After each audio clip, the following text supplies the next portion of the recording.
evening, I'm Brendan Miller. Thank you for joining us. A local 14-year-old girl, Kira Rooney, was diagnosed with a form of bone cancer called Ewing sarcoma. To help with costs, the Town Line Equestrian Center organized a fundraiser to assist with her medical treatments. Emma Chilton has the story. Kira has been diagnosed with Ewing sarcoma, a rare and aggressive form of bone cancer. She is receiving treatment at Sick Kids Hospital in Toronto for the next 8 to 9 months. One of the owners of the Town Line Equestrian Center, Julie Gergerich, says that Rooney's mother, Kelly, is one of their clients and teaches goat yoga at the center. We found out that her daughter has cancer, and so we thought, how can we come together as a community and do something for her and her family? And so here we are. Gate admission was $10, pony rides were $2, and raffle tickets were being sold for prizes. All funds will help Kira and her family with living expenses while in Toronto for her treatment. There is an admission, it's considered a donation. We have all kinds of things running. We have pony rides for the kids after 2 o'clock. We have goat yoga from 1 to 2. And then we have open farm where you can wander around with your family, have hot chocolate, and enjoy the farm. As of March 20th, Kira has completed 2 out of 12 chemotherapy cycles. She will have surgery to remove the tumor in her leg and most of her fibula bone. This will happen after the 6th cycle of chemotherapy, and then she will continue to complete her treatment. Let's say the sky's the limit. We're praying for, a great turnout. I think anything is better than nothing. And, we're doing the best we can, to do our part to help them in any way we can. So we're just looking forward to all the turnout from the community, the support we've gotten from all the local businesses, and including ride-ins, actually. We've got to give them credit too. We got so many great prizes to give away today.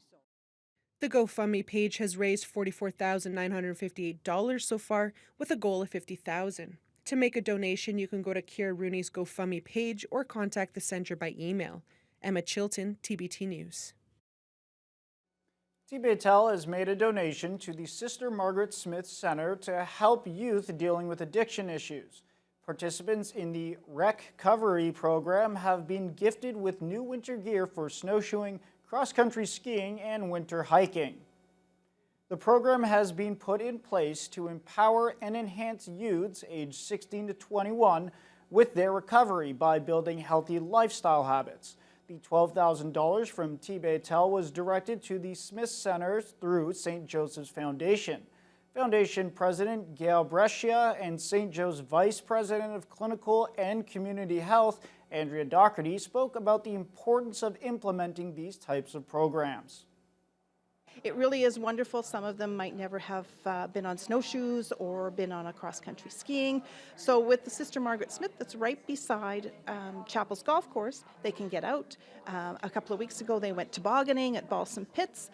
So really having a great time interacting with each other and learning some new things, and also, as I said, building that resilience so that they can overcome some of those challenges that they might be facing currently.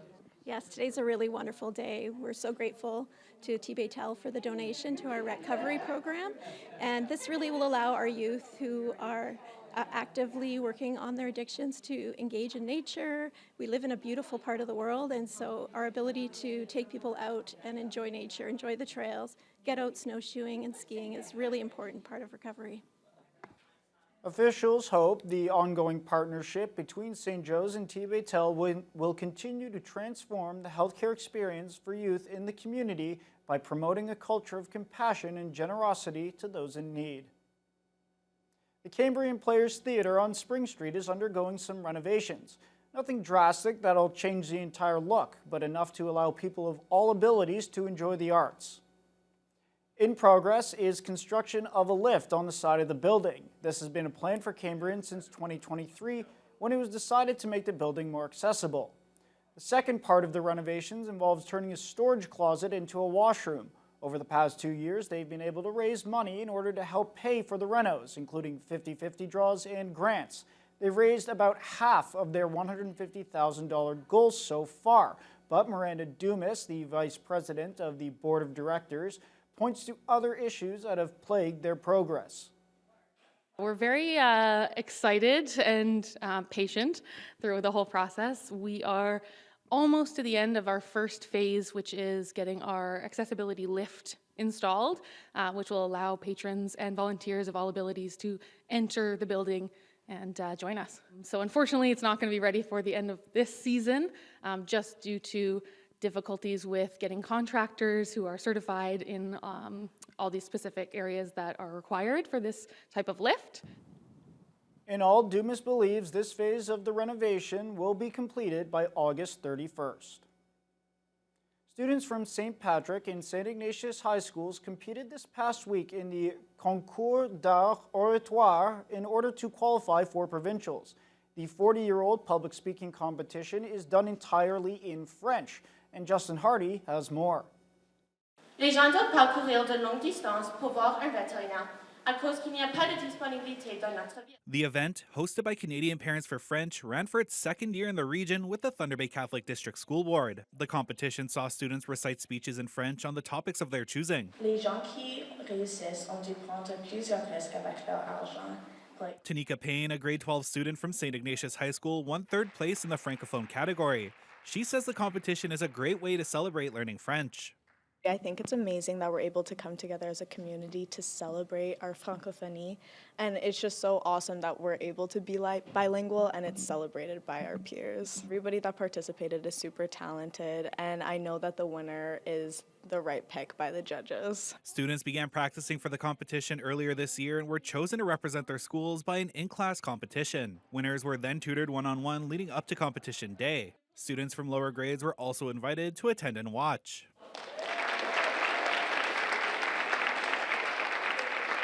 Christina Tassoni, a grade 11 St. Patrick High School student, won second in immersion. She hoped she was able to inspire some of the younger kids to give it a try the same way she was inspired by the very same competition. Even me last year watching the concours, I remember thinking, oh my gosh, I can never do that. That looks so nerve-wracking. And then here we are today, and I just think it's crazy how even the role models from last year showed me that we can do hard things, and that hard things are what make us grow in life and what makes us better. So I think it's really fantastic.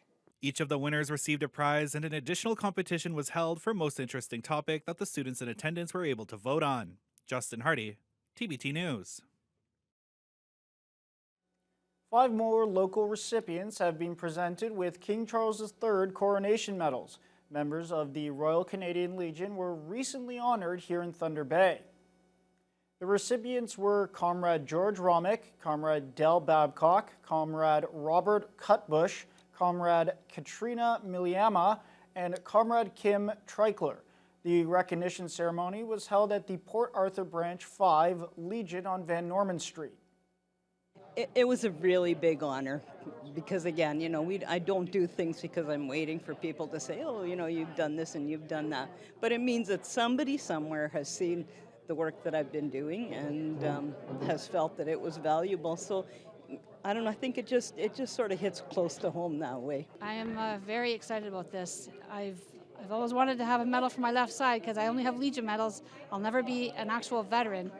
I'm with CIC, which is with the Cadet Instructor Cadre, but I've never been in the Army Reserves or the Army Reg Force. Anyway, so now I have a medal to wear on my left side, and I'll be very, very proud of it.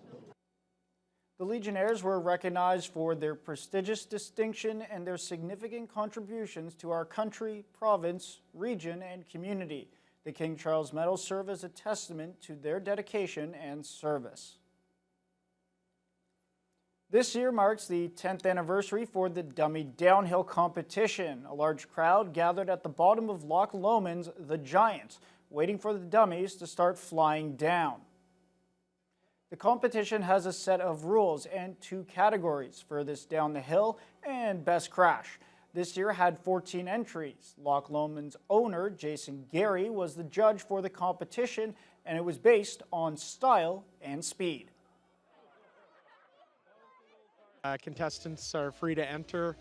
They come out with their best dummy that they think can make it down the ski hill and win the competition. Most have some fun, background stories, and it's just a really fun event that people like to come out for and be silly.